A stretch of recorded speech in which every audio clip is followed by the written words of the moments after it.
Olá, aqui na minha frente tenho o Logitech G502 X Plus. Neste vídeo vou mostrar como substituir o botão de polegar.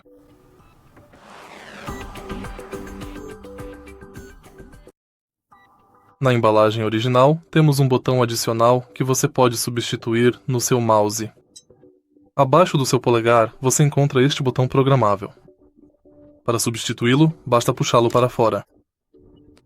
Ele tem um pequeno ímã na parte inferior, e agora coloque o novo botão aqui.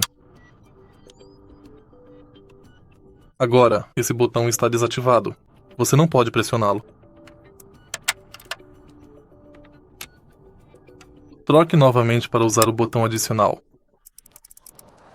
Este aqui é bom para mirar, por exemplo. Se você achou este vídeo útil, por favor, deixe seu like, comente e se inscreva no canal.